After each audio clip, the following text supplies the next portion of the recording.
Injil Tuhan kita Yesus Kristus menurut karangan Lukas. Dimuliakanlah Tuhan.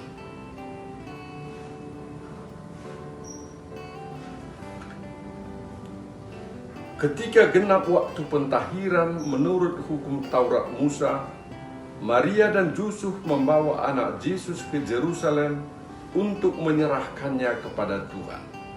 Seperti ada tertulis dalam hukum Tuhan, semua anak laki-laki sulung harus dikuduskan bagi Allah.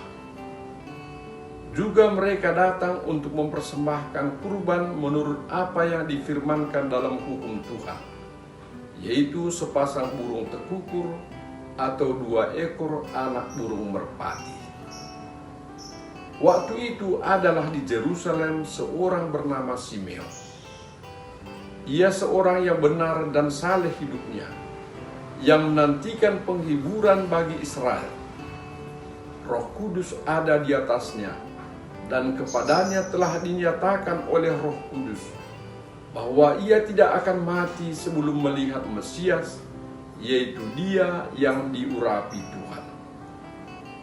Atas dorongan Roh Kudus, Simeon datang ke Bait Allah. Ketika anak Yesus dibawa masuk oleh orang tuanya untuk melakukan kepadanya apa yang ditentukan hukum Taurat, Simeon menyambut anak itu dan menatangnya sambil memuji Allah.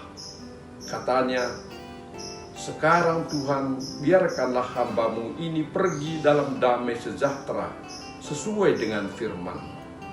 Sebab mataku telah melihat keselamatan yang daripada-Mu, yang telah Engkau sediakan di hadapan segala bangsa, yaitu terang yang menjadi pernyataan bagi bangsa-bangsa lain dan menjadi kemuliaan bagi umat-Mu Israel."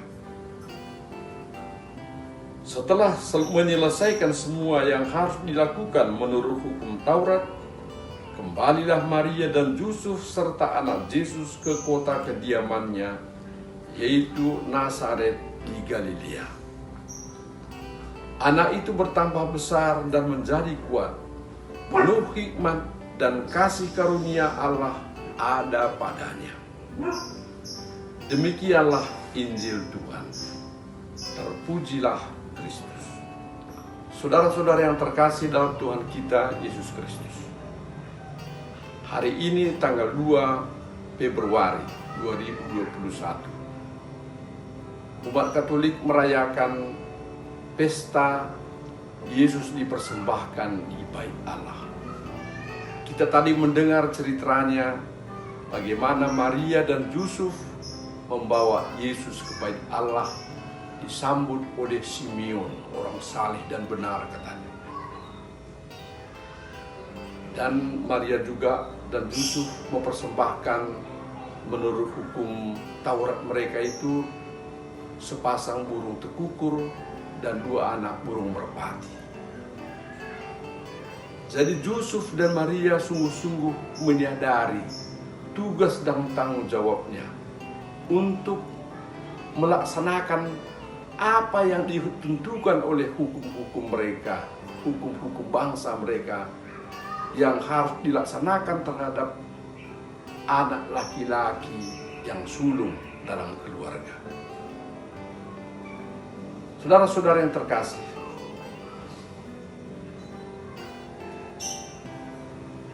tanggung jawab Maria dan Yusuf, peran yang dibuat, yang dilaksanakan oleh Maria dan Yusuf sampai Yesus menjadi siap untuk melaksanakan tugas sebagai Mesias. Wah, itu kan sangat penting.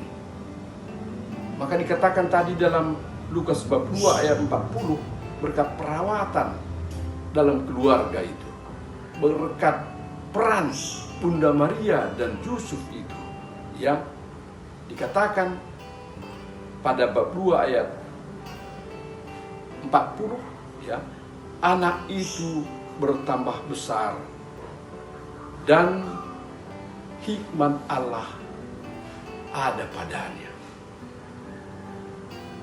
dan ia penuh dengan kasih karunia Allah. Ya, anak itu bertambah besar dan menjadi kuat, penuh hikmat, dan kasih karunia Allah ada padanya.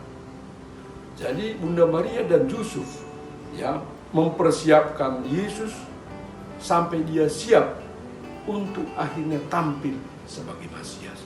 Itulah peran penting yang dilaksanakan oleh Bunda Maria dan Yusuf.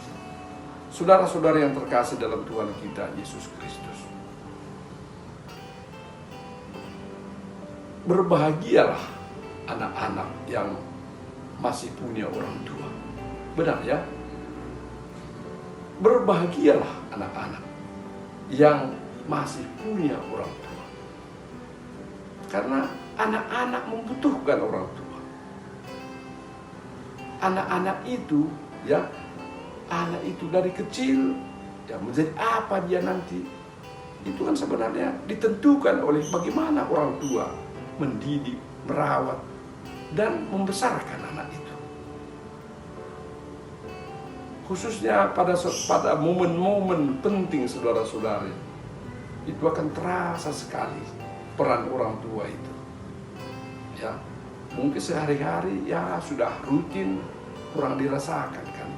Tapi kalau pada momen penting, misalnya kalau anak itu mau merit, wah, coba kalau merit dia orang tua nggak ada lagi kan, wah terasa berat itu saudara-saudara. Bagi kita yang sudah pernah membuat acara perkawinan untuk anak kita, wah kita sadari kan, bagaimana kalau seorang anak merit tanpa orang tua masih hidup, berat itu saudara-saudara.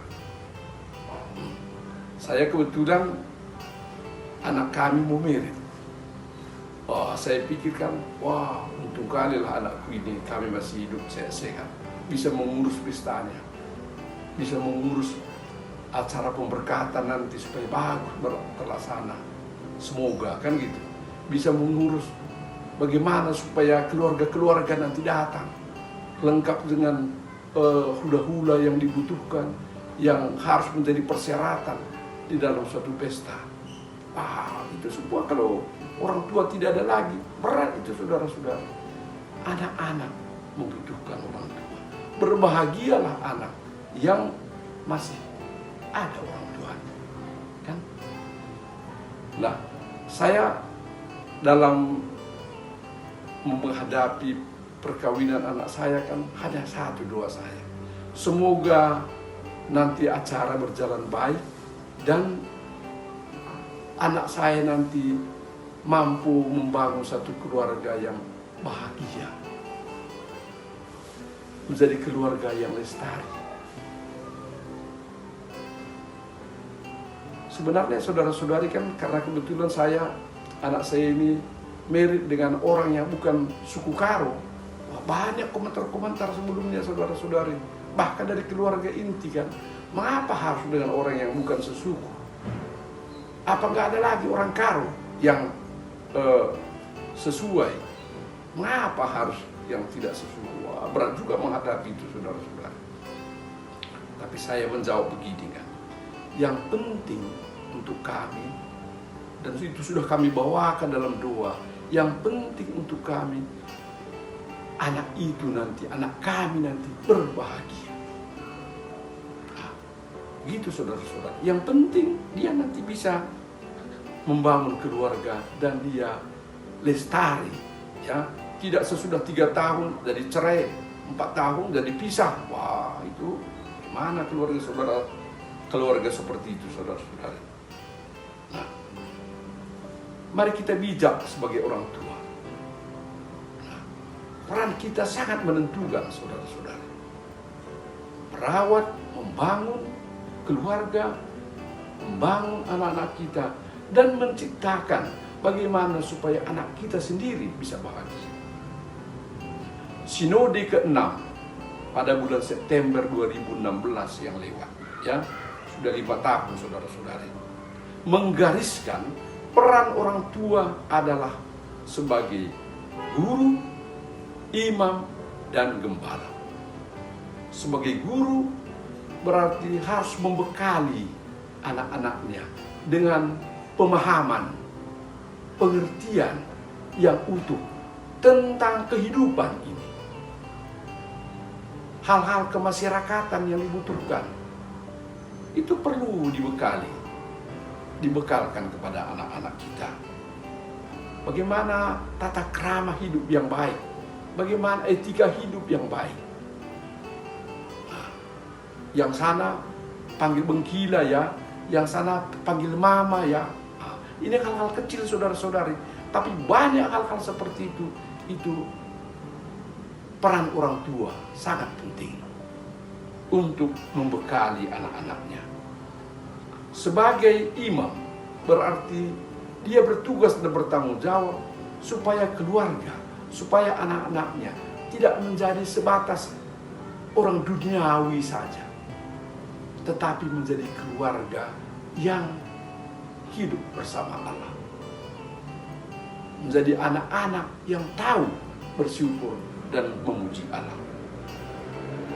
Sebagai gembala berarti memimpin keluarga, mengayomi keluarga, mempersatukan keluarga. Semuanya itu saudara-saudari, menurut sinode yang ke-6 itu ialah untuk menciptakan bagaimana supaya keluarga itu, keluarga orang-orang Katolik, keluarga yang beriman itu menjadi gereja kecil. Bukan maksudnya gedung gereja, bukan. Tetapi gereja itu adalah suatu komunitas ya, manusia, persekutuan manusia yang hidup bersama Allah, yang hadir Allah sendiri di situ. Itu gereja, saudara-saudara. Komunitas kecil ya dalam keluarga yang betul-betul terasa kehadiran Allah di situ. Gereja kecil. Makanya sinode ke-6 itu sangat penting untuk kehidupan keluarga, saudara-saudara.